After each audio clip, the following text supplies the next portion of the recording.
Do you think debt always means danger? Think about this. An average person takes on debt to pay off a credit card bill, while a successful entrepreneur takes on debt to build a new factory. Some of the world's largest companies were built using borrowed money. In today's video, we'll discover why you'll never fully understand the true secret of wealth unless you understand debt. Welcome, everyone.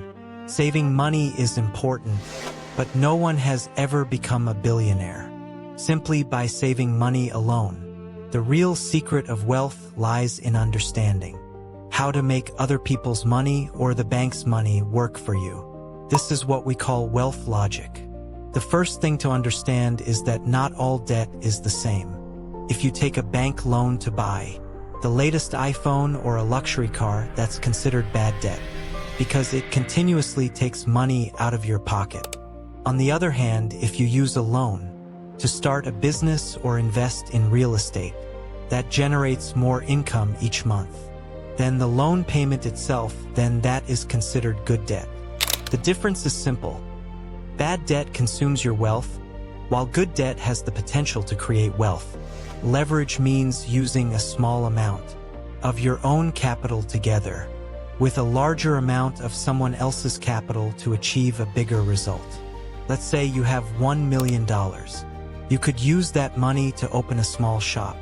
But instead, imagine using that $1 million as a down payment and borrowing an additional $4 million from a bank to purchase a property worth $5 million.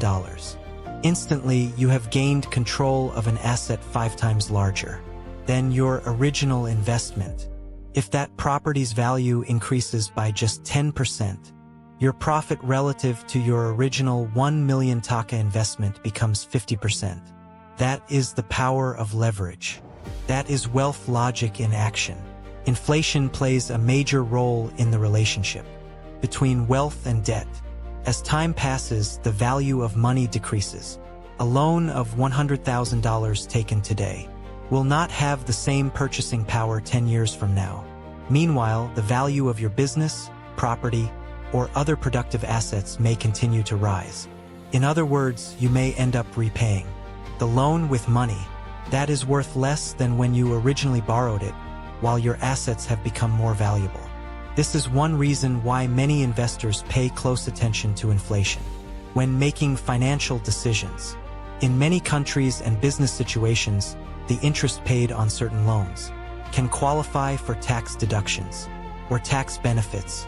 This means that debt can sometimes help reduce the overall tax burden of a business or investment.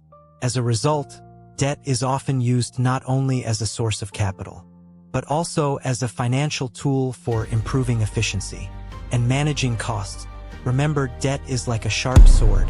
Used correctly, it can help take you to the top. Used carelessly, it can destroy your financial future. If you want to build wealth, first learn the mathematics and logic behind debt, understand the risks involved, and only then make informed financial decisions. If you enjoyed this video, don't forget to like and share it. Thank you for watching.